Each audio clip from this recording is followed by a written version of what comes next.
Okay, so we can officially start. I'm gonna share the screen here, and this is uh, basically the topic we are going to talk tonight for this next episode of the Looking Glass, Selfie Sapiens, the renewed experience of being immortal. Tonight, I mean, this time I'm going to do something different. It's not going to be two people in this episode, but actually the idea was to invite more than one expert. And okay, as you can see, I'm not multitask. I have to stop sometimes while doing things. So for this event, I have invited three special people, I have to say. I'm very happy to have them here to discuss this topic from different perspectives, from the psychological perspective, from the photography perspective, and in photography with two different perspectives. The idea of this meeting, this event tonight, started off with a chapter I had to write for the Encyclopedia of the Possible for Palgrave, and basically thinking about what photography made possible. And my first idea at the beginning was that photography basically made possible to democratize portrait and portraiture. And my thinking, my reasoning went down to selfies as a way of being very accessible portraiture. So starting with these ideas, sorry, I thought that it was good to have a discussion. And for this reason, I invited Wendy Ross, Athena Carey, and Arianna Rinaldo. And I have all their bios here, and it's going to take a while to read them all and what they're going to talk about.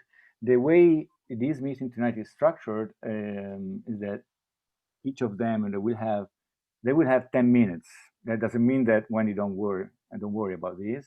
They don't need to take the whole 10 minutes, but they have maximum 10 minutes to talk a little bit about the topic they chose, about selfie and photography and psychology somehow.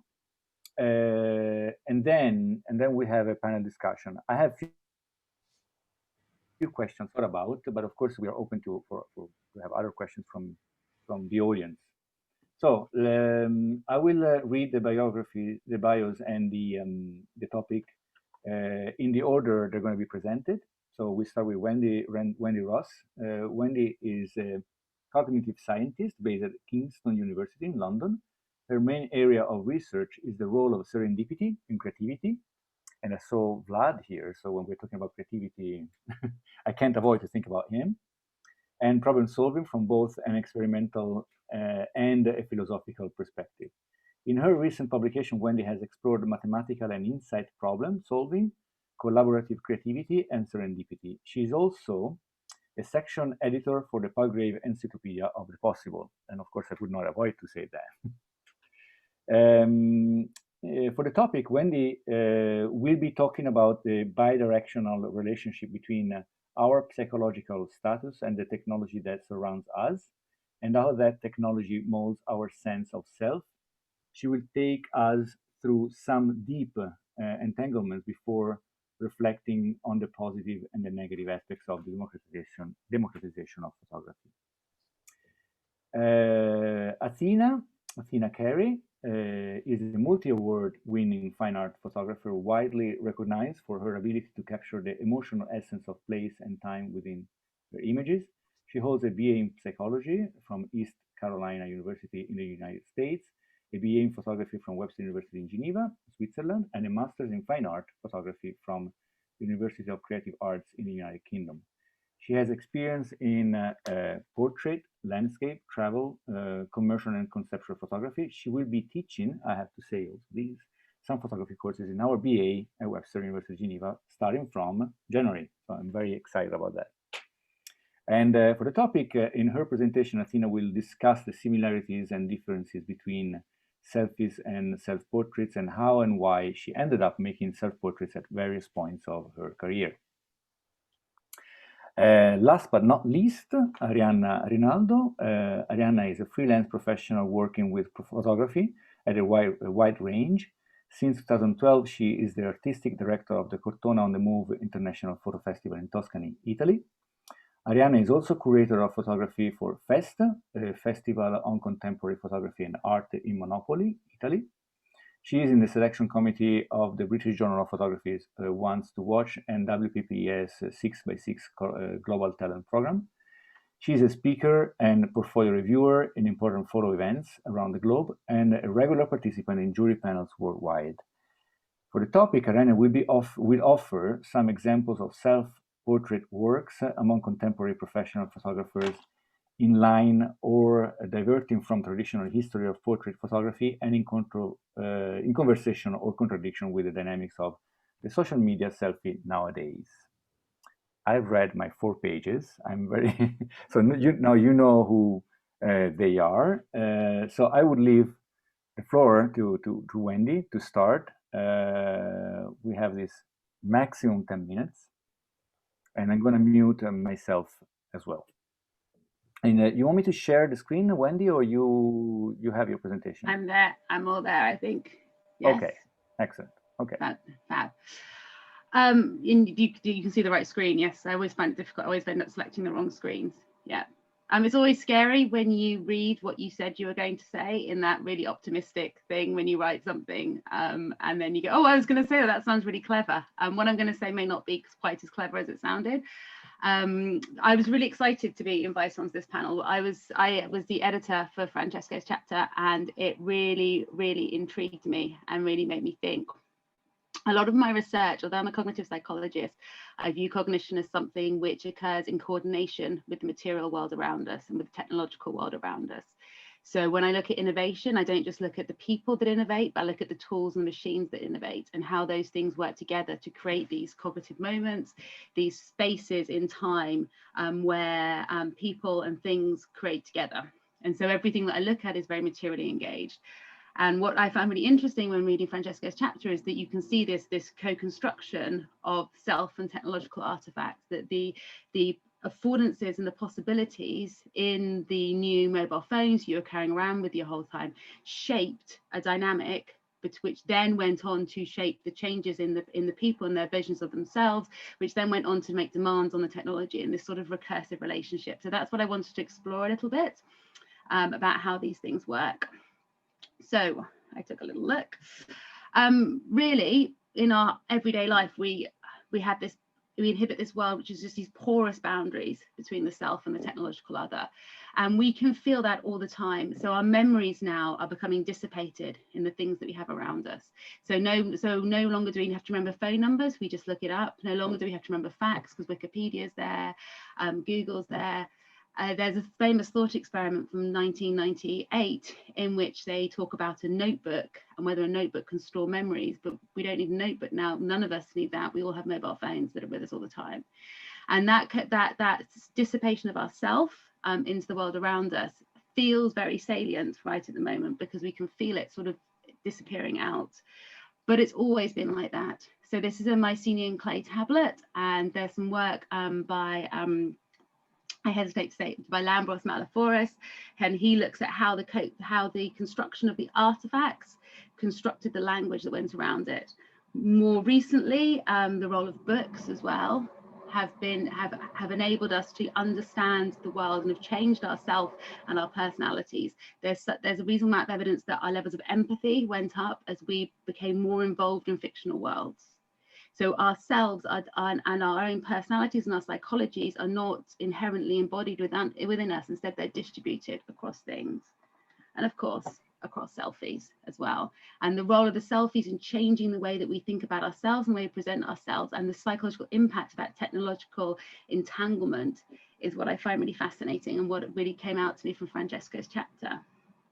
And when you look at how technologies then developed, it is this story of these technological advances, these things that we were able to do, but also it reflects a social change and this increasing democratization, can't say the word, democratization from the portraiture, which you had to be talented. You had to be, if you were drawing a portrait, you had to be able to draw. You had to then be able to afford, if you wanted a portrait drawn of yourself, you had to be able to afford that talent.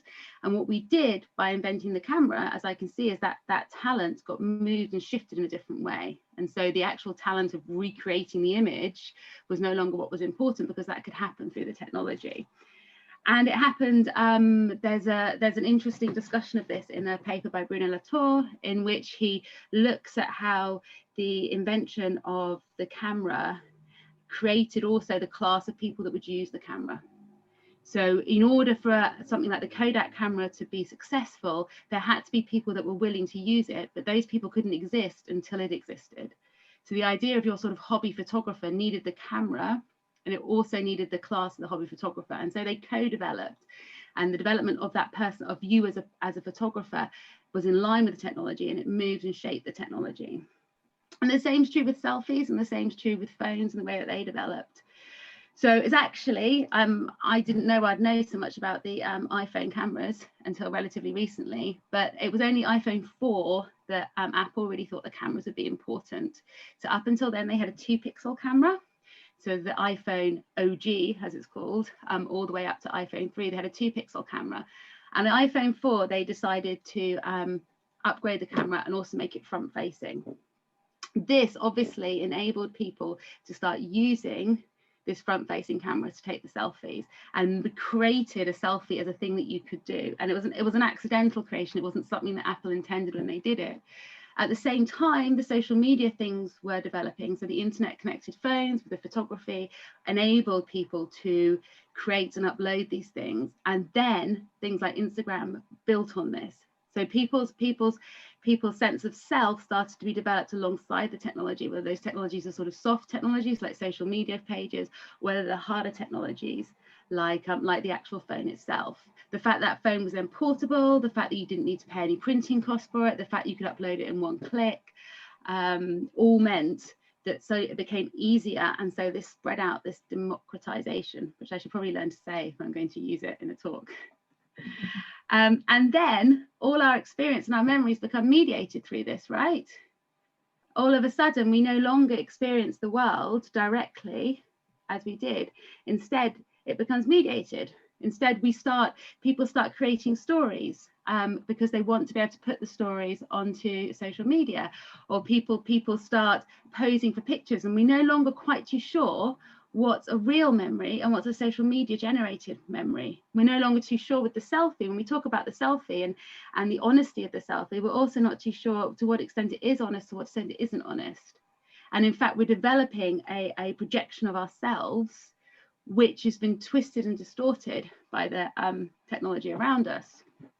But again, it's always been like this.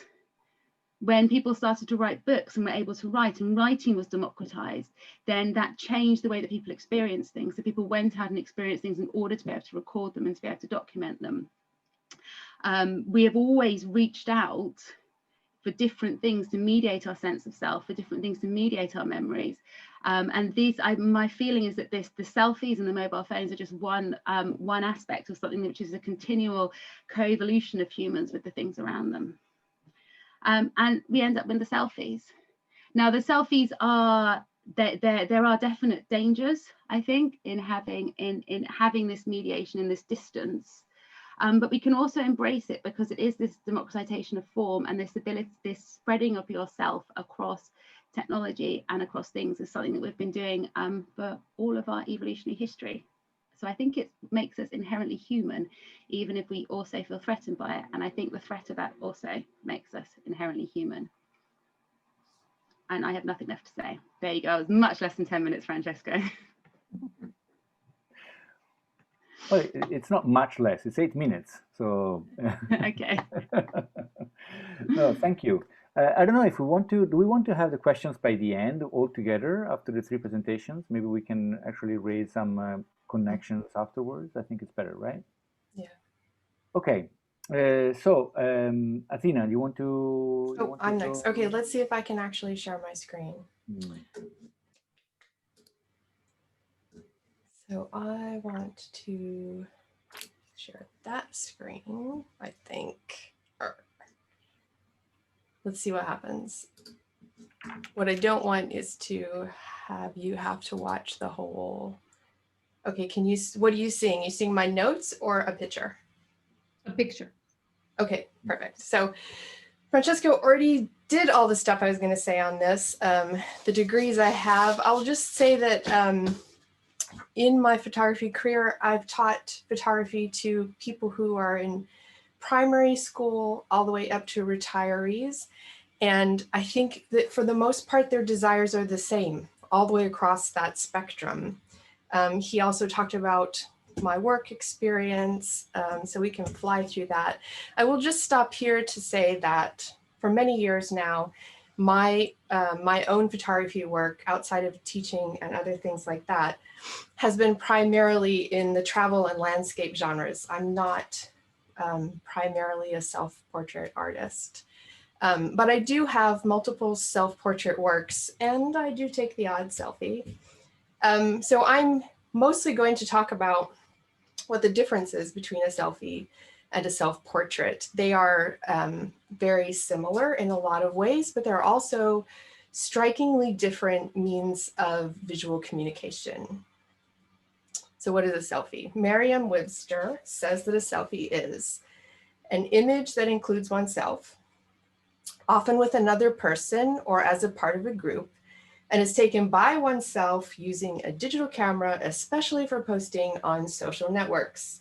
It's a really, really lot of words. Mostly, I think we know already what this is. Selfies have a visual language, which, as you can see by looking at this photograph, isn't new. It is, however, something that we look at and we see very easily. So they're taken at arm's length, holding the camera. You often see those arms, or they're taken directly into a mirror and you see the recording device. We see these compositional markers and they help us to identify the genre. And with that identification, our understanding of its purpose. We don't look at these photographs in the same way that we look at other genres of photography. There are other visual cues as well, such as aspect ratio. They tend to be shaped like this. And orientation, again, shaped like that, and pre-made filters. So I can't, but there are people who can recognize various filters from like Snapchat or Instagram. So these are all markers that help us identify this genre. If we look back in the history of photography, you would probably be able to most easily parallel selfies with family snaps because they're intended to communicate a moment in time. They typically share with you an adventure or an accomplishment or an event, and they place the subject in a positive light, encouraging other people to admire them, or even maybe be jealous of their accomplishment. In the past, they were shared in family albums or, you know, those horrible slideshows you'd get invited to at people's houses. But now they're published in social media and they go a lot further. Where selfies are different from snapshots is that now the subject of the photo has taken over authorship and with it, the message. And that's a very, very powerful thing. It is a big aspect of the democratization of photography. In addition, so this takes away the mediator. It allows the subject to speak for his or herself. In addition, it has, in a lot of cases, also amounted to a gender shift. So a lot of times the family snaps were taken by men, and a lot of selfies are taken by women. So that's a shift that's happened with them. I mentioned that they sort of convey a specific message, current moment messages, and they often overrepresent positive qualities or even create them where they don't exist. But this isn't a new thing. If you think back to historical portraits, flaws were diminished and truths, and in this case of Henry VIII, legs, were stretched already then. So this is also not a new thing. They're temporal. So selfies are about right now. They're about impression management and reputation development. They communicate very directly something that the subject wants you to know about them in this moment. And they're disseminated with the help of social media widely, and they encourage a response. So they're a self-declaration and they prompt a response like a comment or a like. What is a self-portrait? Using a similar comparison as before, self-portraits would line up with our historical ideas with photo portraits. So they're very considered. They're often done in a studio. Everything is taken into account, lighting, wardrobe, it all comes together to express an idea, most often of a successful individual, maybe a family if there are other people in it. They are intended to be kept, they are intended to be framed, they're appreciated as art. That is where the similarities with photo portraits ends though, because just like a selfie, a self-portrait subject is also its creator. And so he or she maintains complete control over the message or messages that it communicates. Rather than just status, which can be included, self-portraits often express visually complex ideas, political opinions, any opinion, and emotions. They go beyond being a visual representation by including these concepts. They also don't necessarily show their subject always in a flattering light. It's much less important in self-portraiture. In some ways, these things being included make them much more intimate and more revealing than any traditional photo portrait could be. Self-portraits are very often intended to provoke thought, without the need or even the option in a lot of cases for direct interaction with the artist. With self-portraits, quite frequently, the artist is very removed from the work when you experience it. So they're not meant to be a message about this moment. These works communicate in a way that is less about right now and more about always. They are intended to last. They are intended to be seen as art. So quickly, similarities. Both selfies and self-portraits are portraits that cast the creator as a visual subject, whether it's you standing in front of the Leaning Tower of Pisa, or it's a long considered staged photograph of an artist grappling with existential angst. The creator is the subject. They both give the subject, who is the creator, full control of his or her message. They are both means of visual communication. And they are both both of them, selfies and self-portraits, are forms of visual representation. Differences. Many will say that the biggest difference is the medium, that selfies are taken with a phone camera, but I would argue that self-portraits could, at this point in technology, also be made with a phone camera. Selfies have their own visual language and cues. They're very, very different from self-portraits. But I would say the two biggest differences are temporality and intention. Selfies are news flashes. They are to tell you what's happening right now, and they hit social media as an invitation to respond. So they're much more a two-way communication. Whereas self-portraits are more timeless. They are often not shared at all and not as likely to invite a response to the artist. They elicit thought more than a reaction. So into my work now. As I said, I am a travel and landscape photographer. Self-portraiture is not my primary anything. My first self-portrait project came about when I moved to Thailand. At the time, I was a portrait photographer and thought I was still going to be a portrait photographer when I got there, but I learned very quickly that photography as a profession is forbidden for foreigners in Thailand. And so I used the self-portrait project that I did there as a way for me to stay in touch with portrait photography while I was living there, which ended up being 3 years. So it also, for me, self-portraiture creates a bridge for making work that could be challenging to do with others.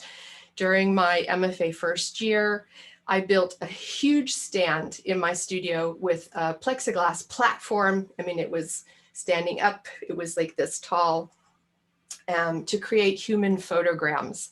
I was delighted, thrilled, so excited, but unsurprisingly, not many people volunteered to climb up onto it naked.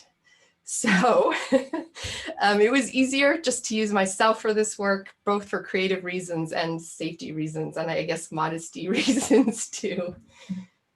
Further along in my master's, I found ways to use self-portraiture to make very personal work while allowing myself to retain visual anonymity.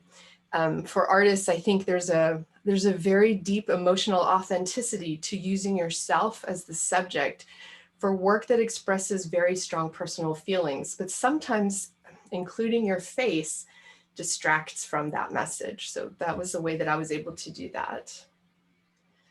For the same reason, I came back to this approach again a few years ago during a very difficult time in my life. This body of work is largely unseen. I used it, I would say for the most part, as therapy. This work is about something I was experiencing, but it's also about something that hundreds of thousands, and I think probably more like millions of people experience. It didn't need my face. In fact, I felt what I was feeling was better expressed without a specific face. It leaves it more relatable, more open. Without a face, this could be anyone. It is actually all of us at some point. The series was about grief. So, and then during this year in lockdown, I was driven again by necessity, the same way I was in Thailand, to do self-portrait work. Here in the UK, we were not allowed to leave the area we live in. We were not allowed to mix with other people. And for me, as a travel photographer who hasn't left England this year, I found this very, very challenging. And so I did studio work with the only subject I had access to, again, as a way to stay in touch with photography and also to calm the restlessness and the anxiety that I had about the pandemic. All of that being said, I have also been known to take a selfie or two. The end. Thank you, Athena. Amazing work. I have to say, I'm always fascinated.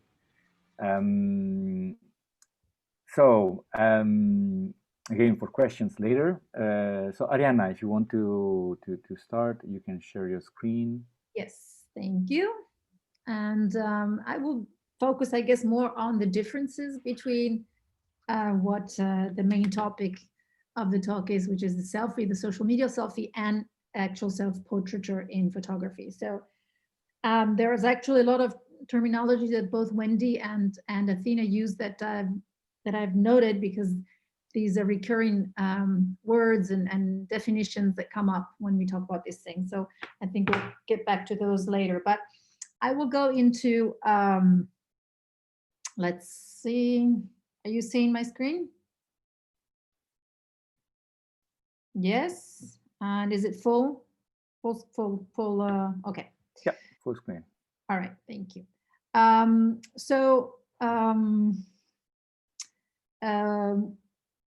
I'm looking into professional photography and artists specifically, and the way they've been working with self-portraiture. Of course, we're not going through the whole history, and actually, thank you, Athena, for showing a little bit of things from the past. We're not going to do a historical review of self-portraiture, of course, but which I believe is quite different from what we are looking at now as the social media selfie, mainly because, and adding on to the differences that Athena pointed out, it's the social selfie seems to me to be something spontaneous, which is meant for instant publication and instant gratification, which is the like, and not necessarily part of a larger, broader, defined artist vision.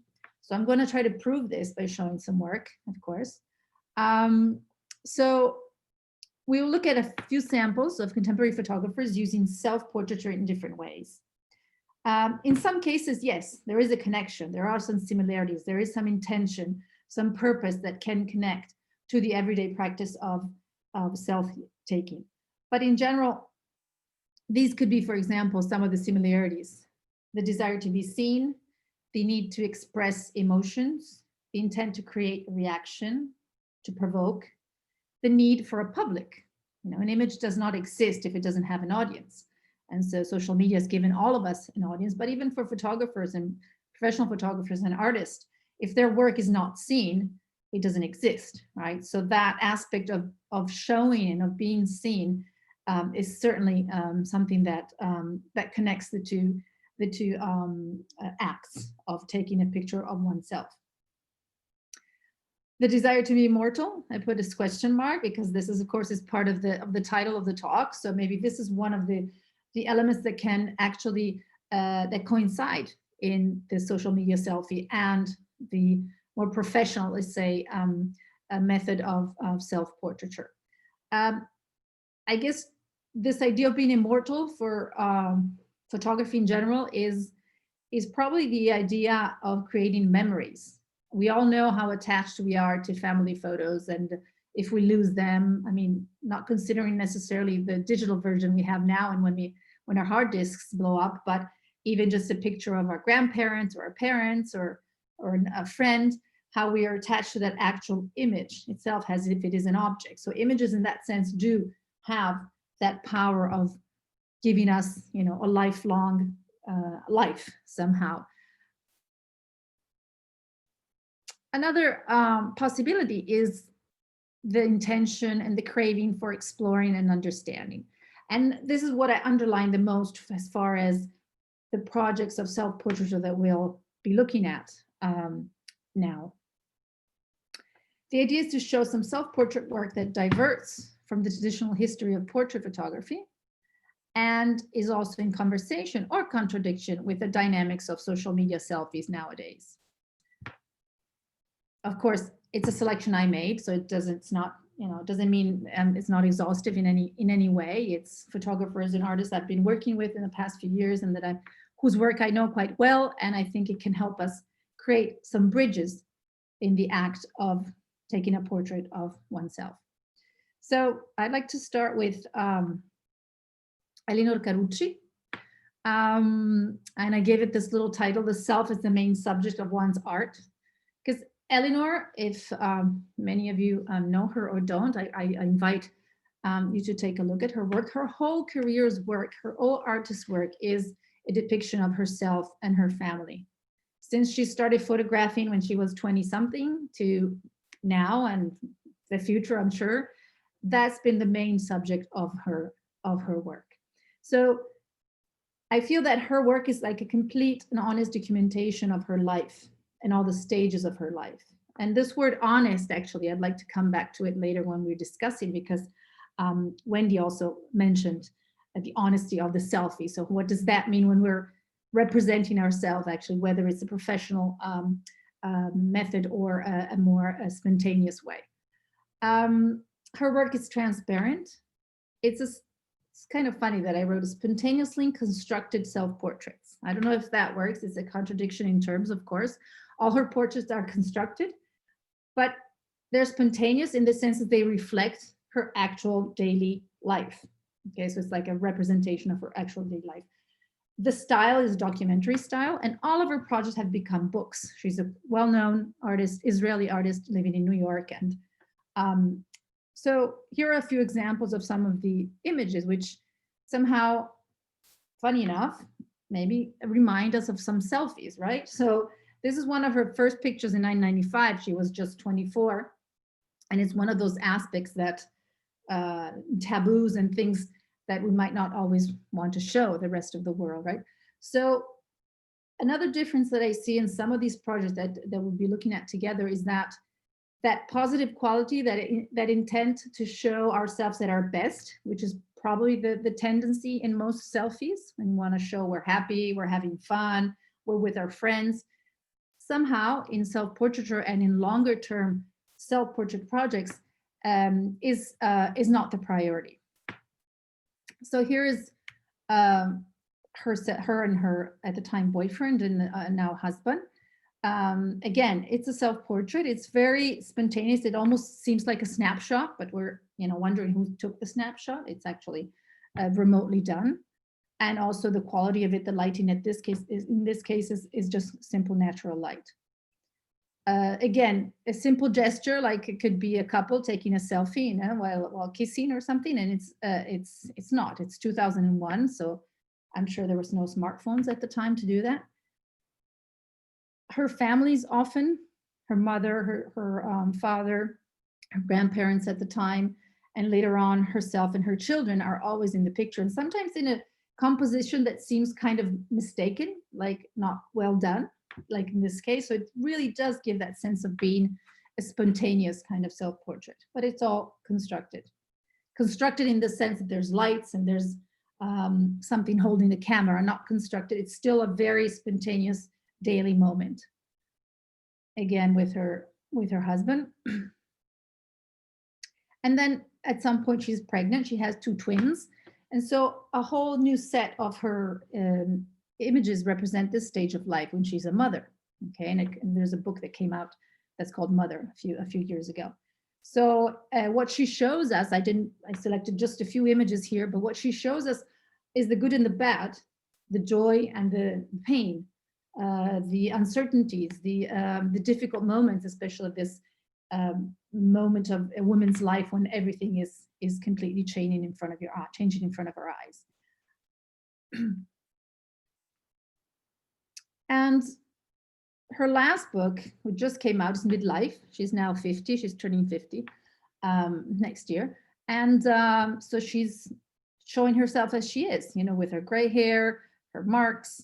And what is really, really amazing of her work is that a lot of things that are taboo, usually as far as the body and in the image of the woman, in her case, she's completely opened the doors to her life and her family and her body throughout her whole work.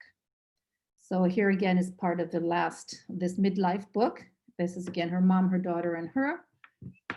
And, daily 50-year-old things we do to dye our hair with absolutely no shame and no shyness. And this again is the book of the, oh, sorry, I'm not showing this full screen, right? I just realized. Sorry, that's better. Okay, I just realized. Okay, so this is the same image of the cover. So again, another example of another artist who was working with the self as the main subject of her art is Simona Ghizzoni, Italian artist.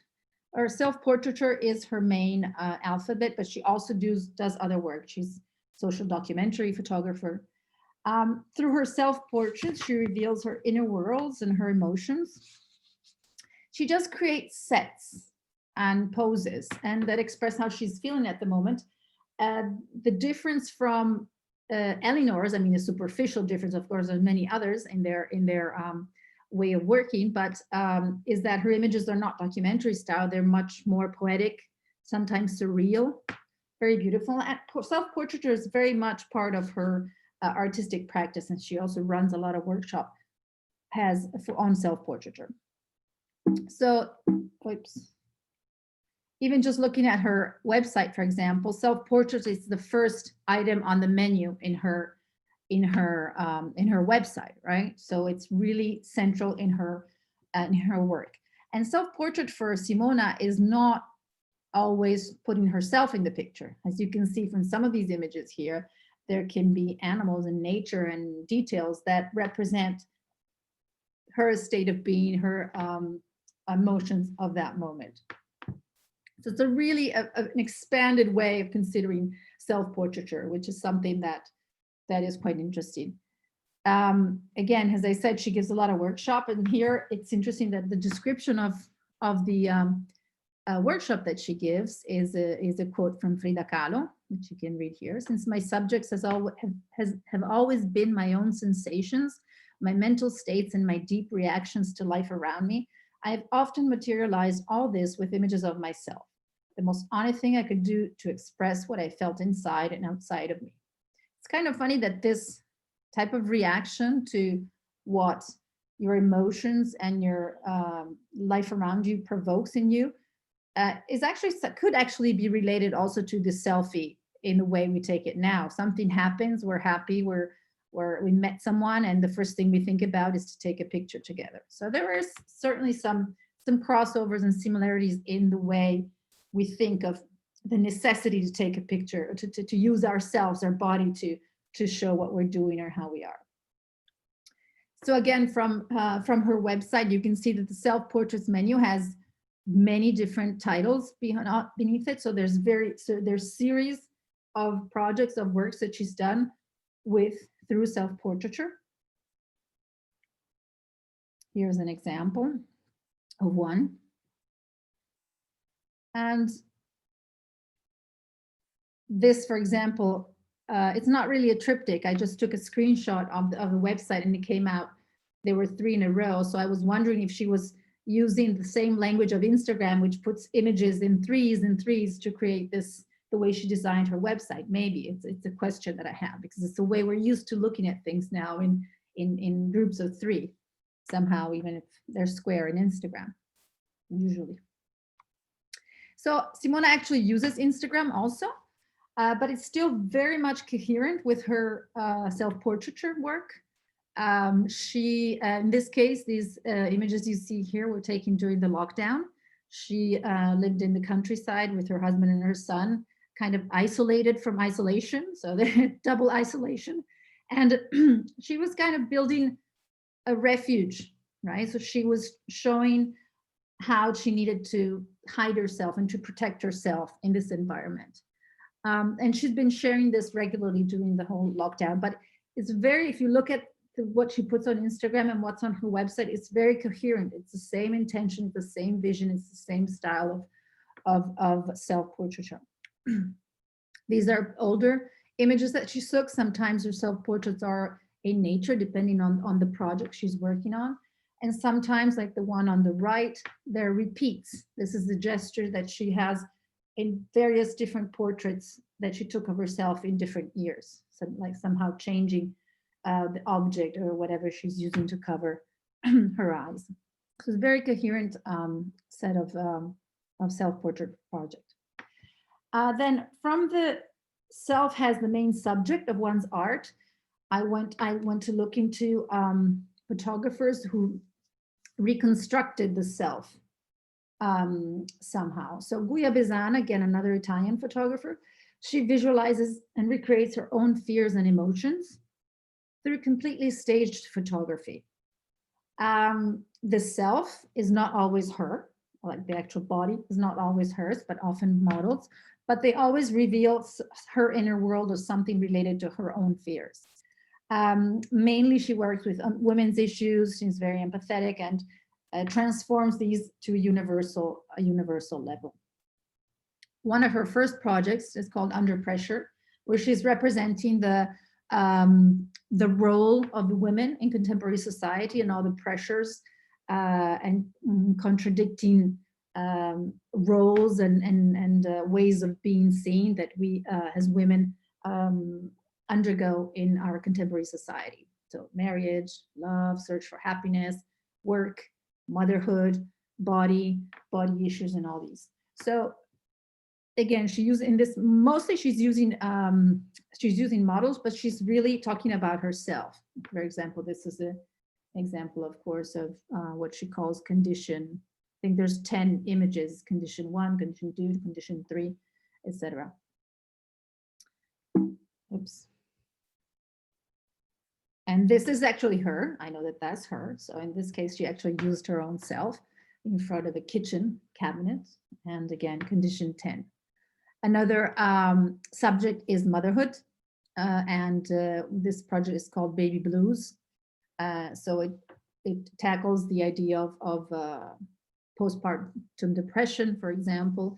And again, she's starting from her own personal, but visualizing that emotion and that state of being, a mental state, via a staged photography, a staged image.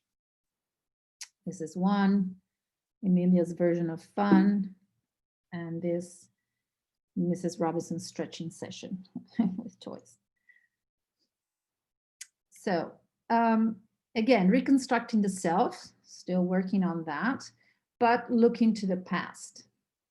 Diana Markosian, she's a Russian-American photographer, part of Magnum Photos. And she's a photographer, photojournalist, photo reporter, documentary photographer. But she's also working with a more conceptual type of photography, like in the project I want to talk about, which is the Santa Barbara project. Santa Barbara refers to the actual soap opera of the 80s, Santa Barbara. It's a huge project, which has just now became a book by Aperture. It went on for many years and needed a lot of funding, a lot of grants, a lot of help to get it done. She's basically reconstructing the story of her mother that moved from Russia with her 2 kids, among which Diana and her brother, to California. And she reconstructs this with actors. So the constructed narrative is documentary style, purely documentary, with a very beautiful cinematographic feel. It could actually be a movie or a soap opera again. So here is one of the most iconic images, more conceptual one actually, that tells the story of her mother who left Russia looking for a husband in the US, found a man, married him. He was from Santa Barbara. That's why also the title, but also because Santa Barbara was the only soap opera that you could see in Russia at that time.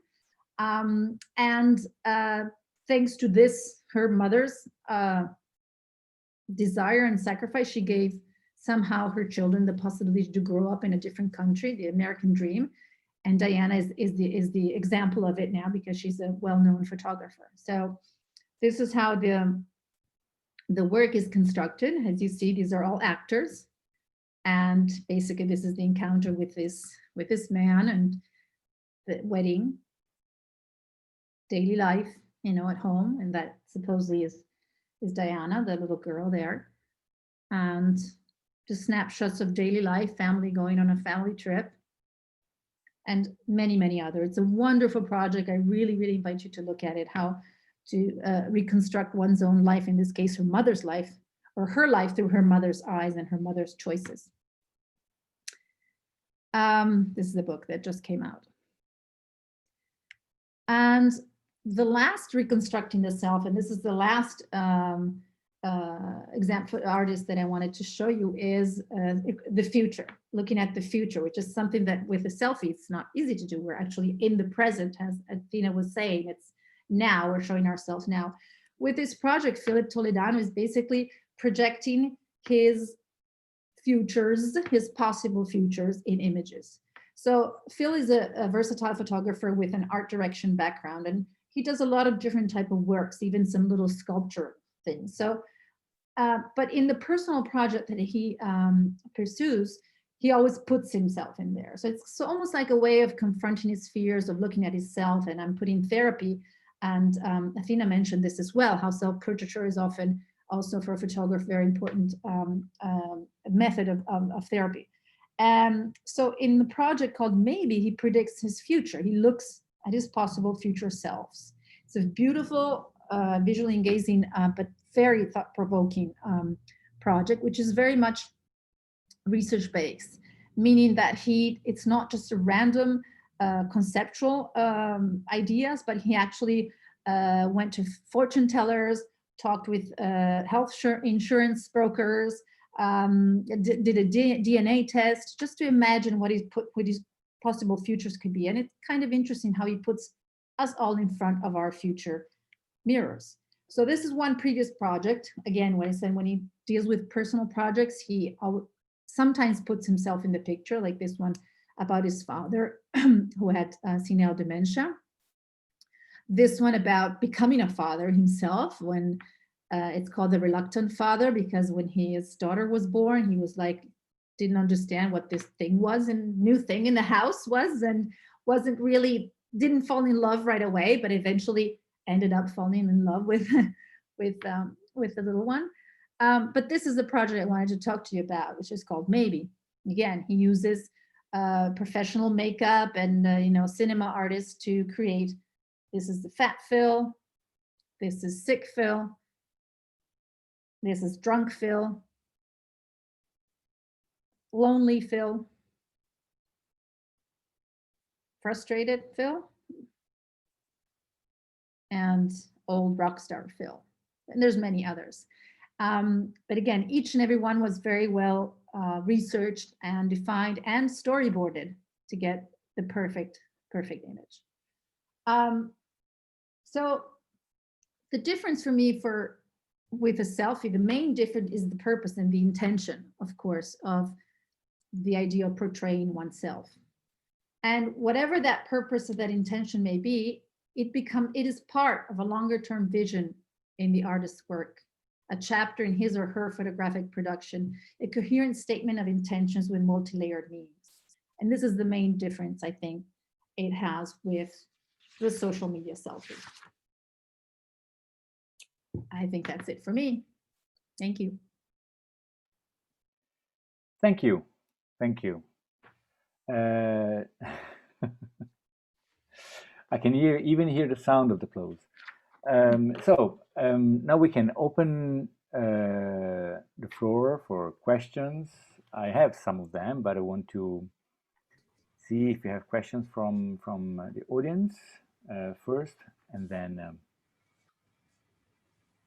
otherwise I'm going to jump in. This is Teddy. I have a couple of questions. Sure. I was listening. They're two separate thoughts. So I was listening, and I was on Athena's, some of her self-portrait work. They weren't titled. And the one that she did on grief, I didn't read grief in that at all until she told me it was grief. So I'm wondering how important titles are or captions, because I think a picture without a caption may present one feeling to a person, to the viewer, and the same picture with a caption would present to the viewer what the artist actually had in mind. So how does that really color the image that you're trying to show? That's the first question. The second one's a totally different avenue. And do selfies always have to have the artist in the picture? I'm thinking of something that is maybe a selfie of what they're thinking of or their thought pattern, or how a scene in front of them evokes an emotion. And they don't necessarily have to be in that picture to communicate a selfie of their thought at that moment. So those are my two questions. So I'll answer the part about my work, and I'll also briefly tell you what I think about the second part. For me, titles they're double-edged. I don't like making them. The biggest reason for that is, for personal work in particular, is I do the work with a very specific intention. I'm putting a part of myself in there. It represents something that I know very specifically, but I'm very attracted by the idea of you bringing yourself to experiencing that image. So if you're standing in front of an image that I've made that is about when my grandmother died and I felt like, my whole direction in life went away, I don't actually need for you to feel that. I'm super happy, actually, if you stand in front of it and it sparks something personal in you, because at that moment, you're my collaborator in that piece of art. It becomes partially yours, and probably most of the time, if you feel that it's participatory and you can relate to it on a personal level, you're going to actually like it that much more. If it sends the exact message to you that I had when I made it, that's great. If it doesn't, my feelings aren't hurt. I'm just really happy that if you look at something and it moves you in any way. The other part, I agree with you if you change the word selfie to self-portrait. So I think very strongly that a selfie has that person in it.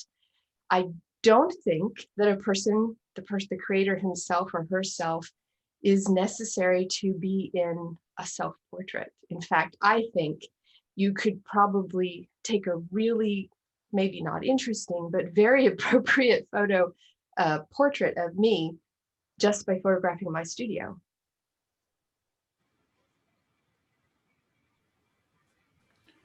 Okay, thank you, Athena. You're very welcome. Well, I remember portrait, self-portraits taken without including the person, definitely, even by Harari. He's an Italian photographer again. Yes, it is possible. I think, yeah, it is possible. I have a question. Like, I want to. Oh, I yes, was gonna. yes, sorry. With the selfies, I think the selfies have to include. I think I agree with Athena that the selfies have to include the person, and that's part of the interesting thing about them is that the experience. What I was thinking when I was thinking about what makes a selfie and what makes it different to a snapshot or a holiday snapshot is that you become the center of interest, not the thing. So if we think about the travel photography, for example, and travel selfies, it's not about the monument or the mountain or wherever you might be. It's about you being there. So you placing yourself in that story. And the same, I remember John Cleese saying that something changed when people used to want to have a photo of him, and now they want to have a photo of them with him, and they're much more in the story. And I think that's part of what makes a selfie. And then maybe what does make it different to the self-portrait. But yeah, I agree with Athena. I think you have to be in there, and that's part of what makes it interesting in terms of how we then construct ourselves in relation to all these things around us.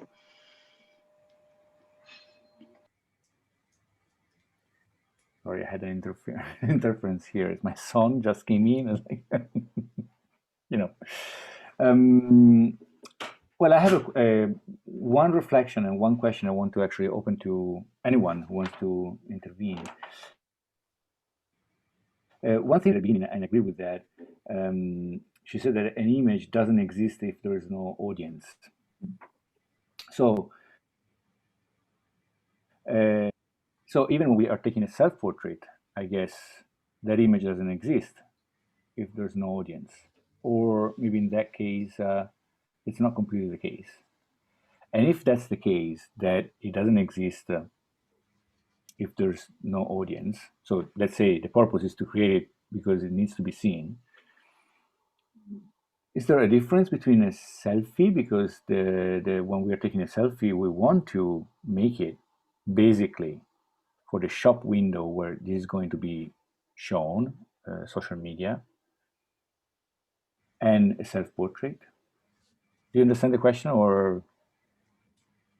I think so. I just disagree because I actually do think that an image exists if there isn't an audience, because there's always an audience. If no one else ever sees it, the artist does. Mm. And also, I think I put my finger in the in the beehive. Well, and I had said some of this work hasn't been seen, so you're essentially saying it doesn't exist.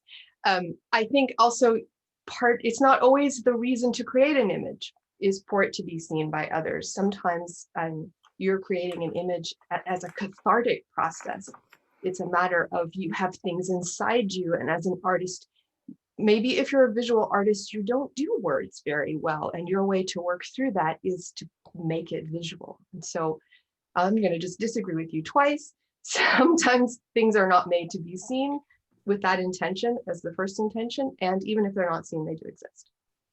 It's kind of like that analogy: if a tree falls in the forest and no one's there, does it make a sound? And the answer is yes. But I've always been told, to go along with what Athena's saying, that there are two people in every image: the person behind the camera and the person viewing the image. And then if there's people in the image, then there's a third person as well. What about the selfies then that are on your phone reel when you take 500 and there's only one that you select because it's right? Do they exist? Because I never delete them off my phone. Do they exist? You don't delete them. That's exactly what I was going to say, Wendy. That's we take 4 or 5 pictures until we get the right one, and then we publish that one. The others might stay there, or they might be erased if we're good enough and disciplined enough to get rid of them, but we usually don't.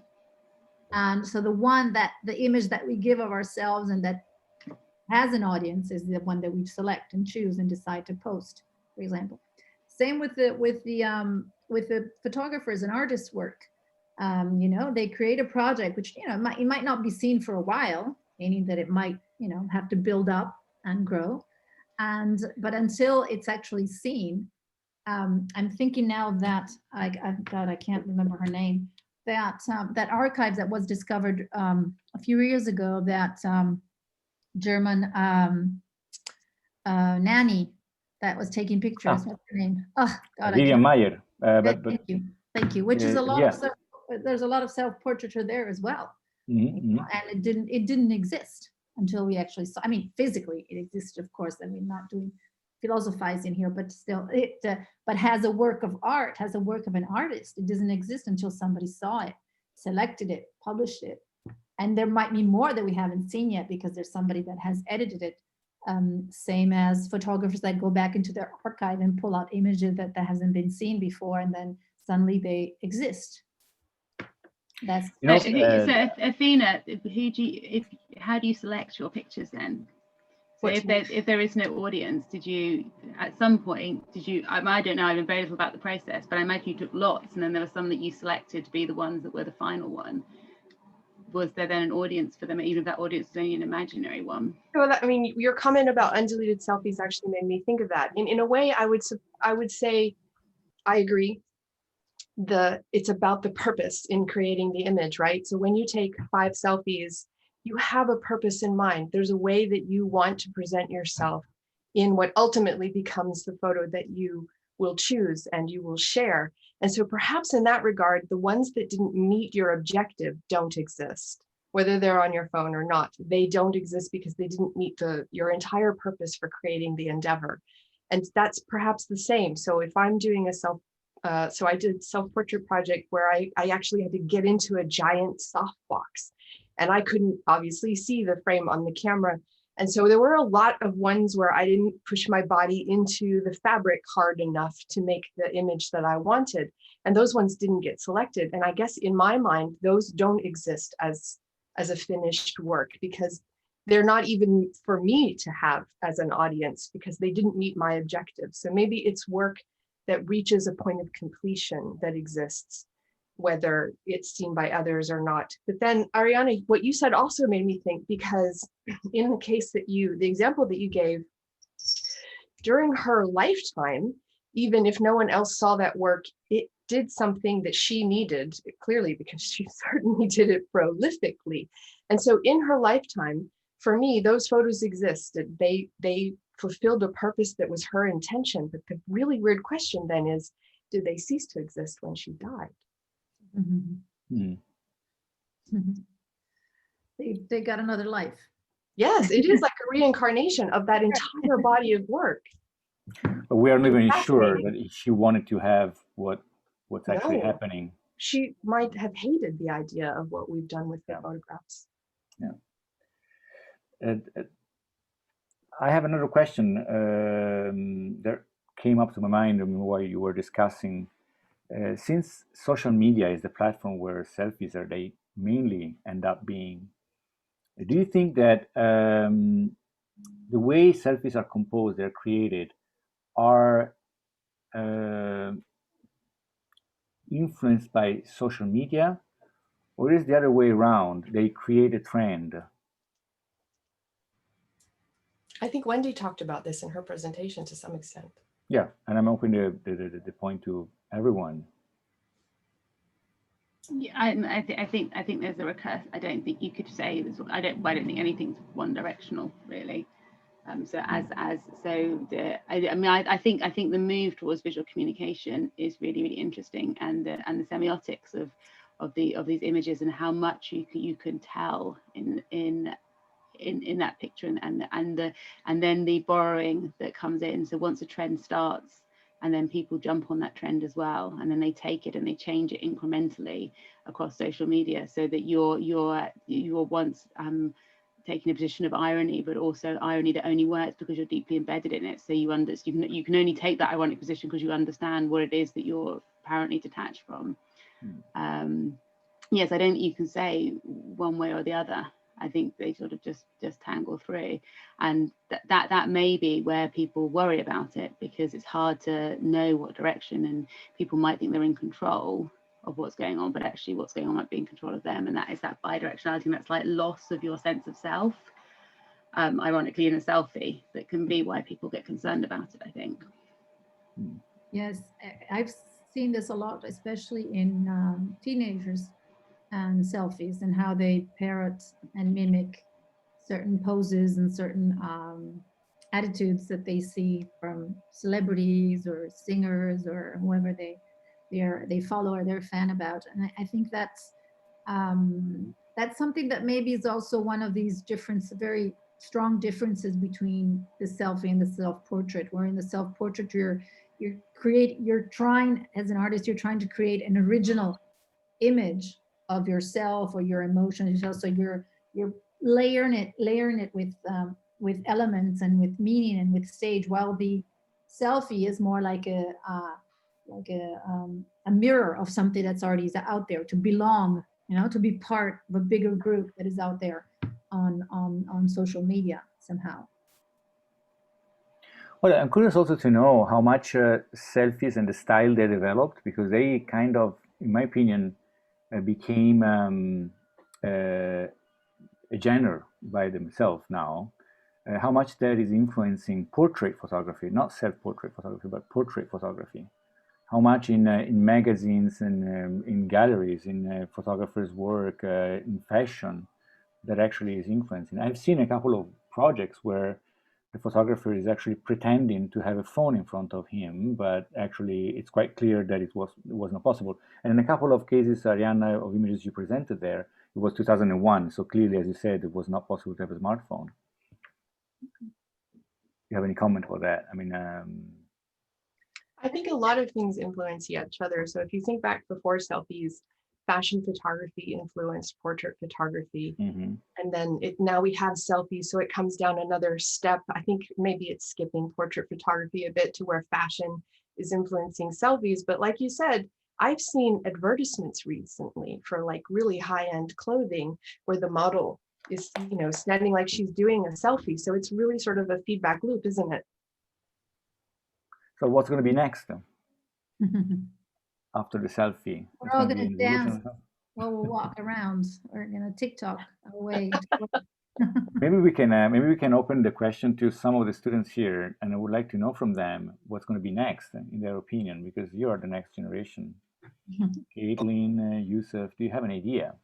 Yeah, I think it's going to be hard for selfie to become Show your face when you're talking. Show us your face, please. Hi, sorry. I think it's going to be hard for selfies to like become more ingrained into like the fine arts world, because they're just so like everywhere. So it's hard to like, at this point, we have so many selfies that it's hard to become like, to have something that's really original and worth selling and worth like putting on a wall. So I think like there will always be a barrier between like a self-portrait and a selfie. And I don't think like the lines are gonna like start blurring, but I think there's always gonna be like a clear difference. No one can really make true, super ultra fine art from like an iPhone photo. And disappeared. I don't completely agree with that. I mean, you can do it. Does I think the medium is not the main element in the artwork or in an art statement, in an artist vision. But what is difficult is the language. So, for example, even I couldn't find it. I wanted to show it to you, but I couldn't find it because even Alex Soth did at some point an Instagram experiment with his face, but it just lasted very little. It was more of like an experiment, and he's an ironic guy and very fun, and so he wanted to try and play with it, but it didn't become part. Couldn't find it on his website, so it didn't become part of his artist work or his galleries in his website. So it probably was a failed experiment for him, but he did try. And a lot of photographers, I did have a few, but I didn't want to go into that other chapter that have tried to work with selfies in that direction. But it's quite I think the grammar of a selfie is so limited, at least for now it is. Maybe we'll be, or you guys will develop it in further, but that it's difficult to create a narrative around with it. I don't know if you've seen this, but Cindy Sherman, who is like the historical queen of self-portraiture has turned to selfies on Instagram. Fabulous to look at. If you know her and you know her work, it's brilliant. But also the new iPhone shoots raw. So she changes the medium, but she's still doing what she was doing before. Yes, but in such a different way. It resembles sort of artistically, not at all, her previous work, which was very sort of movie still with, you know, exactly what it looked like. These are selfies. She's definitely in the trend of selfie. It's fabulous. Interesting. If I may say, I feel like our generation won't really like, I mean, I feel like selfies are slowly going to be like less of a thing, meaning that like, I don't know, the filters that they have created, that's like the go-to thing for our generation. Like that's what they're going for. A selfie with no filter is most likely never going to be posted again from us because of all the imperfections, and you can see the pimples and the underbags and all of that.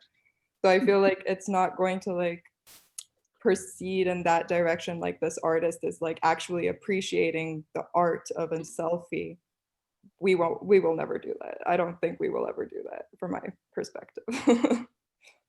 And what I find interesting about that is that then it shifts from where people would make themselves up for the camera and this whole distributing all your actions out into the technological world. So before you had made, so I'm older than you, so if I knew if I was going to photo taken, I'd have special makeup on, so then I'd go out and look beautiful in the sunshine, being like, now you don't need to do that. You can distribute that out into the technology, and now it doesn't matter. You just get a filter to put it on. Yeah, now it's just the hair because there's no filter to do the hair yet, so hair has to be done. Yet, it will happen. It will happen. Well, maybe we can accept this, the last question if there is, because I promised that 7:15 we wanted to stop. But if you have any comment from anyone, any thought, otherwise we can stop. Because as I promised, I want to be Swiss under this point of view and finish when I said that. I'm becoming more and more Swiss, you know, Ashley, even if I'm living, I mean, even if I'm not yet, but okay, so, sorry? You're getting there slowly. I'm getting there, at least in terms of attitude. I'm trying to get the best. Okay, so I'm gonna stop the recording here.